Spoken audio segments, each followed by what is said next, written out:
get into a mass immunization program? No. No one ever did? No. Do you know Michael Hatwick? Yes. Dr. Michael Hatwick directed the surveillance team for the swine flu program at the CDC. His job was to find out what possible complications could arise from taking the shot and to report his findings to those in charge. Did you know ahead of time, Dr. Hatwick, that there had been case reports of neurological disorders, neurological illness, apparently associated with the injection of influenza vaccine? Absolutely. You did? Yes. How'd you know that? By review of the literature. So you told your superiors, the men in charge of the swine flu immunization program, about the possibility of neurological disorders? Absolutely.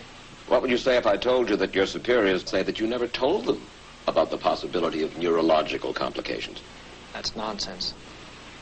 I can't believe that they would say that they did not know that there were neurological illnesses associated with influenza vaccination. That simply is not true. We did know that.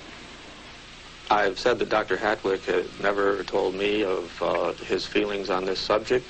And he's lying.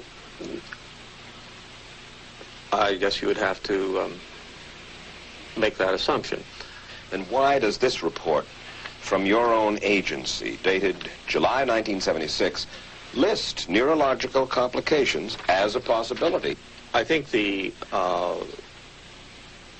consensus of the scientific community was that the evidence relating neurologic disorders to influenza immunization was such that they did not feel that this association was a real one.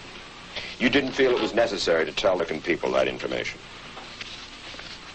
I think that over the years we have tried to inform the American people as fully as possible. As part of informing Americans about the swine flu threat, Dr. Sensor's CDC also helped create the advertising to get the public to take the shot. Let me read to you from one of your own agency's memos planning the campaign to urge Americans to take the shot. The swine flu vaccine has been taken by many important persons, he wrote. Example, President Ford, Henry Kissinger, Elton John, Muhammad Ali, Mary Tyler Moore, Rudolph Nureyev, Walter Cronkite, Ralph Nader, Edward Kennedy, etc., etc. True? I'm not familiar with that particular piece of paper, but I do know that at least of that group, President Ford did take the vaccination. Did you talk to these people beforehand to find out if they planned to take the shot? I did not know. Did anybody? I do not know. Did you get permission to use their names in your campaign? I do not know. Mary, did you take a swine flu shot? No, I did not. Did you give them permission to use your name saying that you had or were going to? Absolutely not. Never did. Did you ask your own doctor about taking the swine flu shot? Yes, and at the time he thought it might be a good idea. But I resisted it because I was leery of having the symptoms that sometimes go with that kind of inoculation. So you didn't? No, I didn't. Have you spoken to your doctor since? Yes. And? He's delighted that I didn't take that shot. You're in charge. Somebody's in charge. There are... This is your advertising strategy that I have a copy of here. Who's it signed by? This one is unsigned.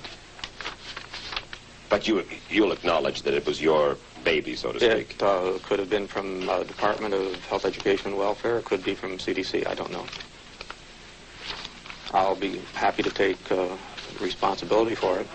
It's been 3 years now since you fell ill with GBS, right? Right. Has the federal government, in your estimation, played fair with you about your claim?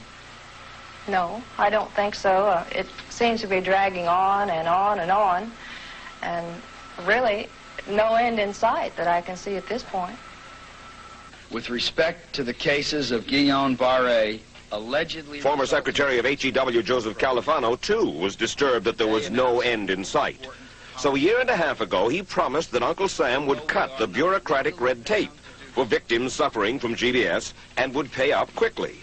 We shouldn't hold them to an impossible or too difficult standard of proving that they were hurt. Even if we pay a few people a few $1,000s that might not have deserved it, I think justice requires that we promptly pay those people who do deserve it. Who's making the decision to be so hard-nosed about settling? Well, I assume the Justice Department is. Griffin Bell before he left? Well, the Justice Department agreed to the statement I made. It was cleared word for word with the lawyers in the Justice Department by my HEW lawyers. And that statement said, in effect, that statement said that we should pay Guillain-Barré claims without regard to whether the federal government was negligent if they resulted from the swine flu shot. I think the government knows it's wrong. If it drags out long enough, that people will just give up. Let it go. I am a little more adamant in my thoughts than my wife is, because I told Judy to take the shot. She wasn't going to take it, and she never had shots. And I'm mad with my government because they knew the facts, but they didn't release those facts because if they had released them, the people wouldn't have taken. And they can come out tomorrow and tell me there's going to be an epidemic, and they can drop off like flies next to me. I will not take another shot that my government tells me to take. meantime, Judy Roberts and some 4,000 others like her are still waiting for their day in court.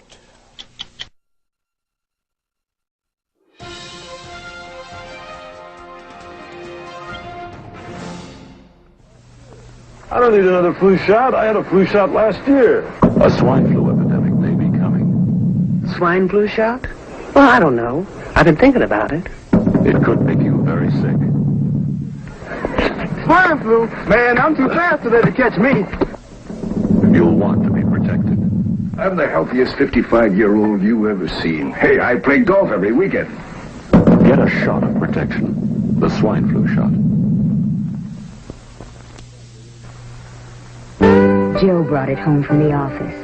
He gave it to Betty and one of his kids, and to Betty's mother. But Betty's mother went back to California the next day. On her way to the airport, she gave it to a cab driver, a ticket agent, and one of the charming stewardesses. At school, Joe's kid gave it to some other kids, and Mrs. Merrill got it and gave it to her husband. In California, Betty's mother gave it to her best friend, Dottie. But Dottie had a heart condition and she died. But before she died, Dottie gave it to her girlfriend, the mailman, the paper boy, and the vet when she went to pick up her chihuahua. If a swine flu epidemic comes, this is how it could spread. You'll want to be protected, especially if you're elderly or chronically ill. Get a shot of protection. The swine flu shot.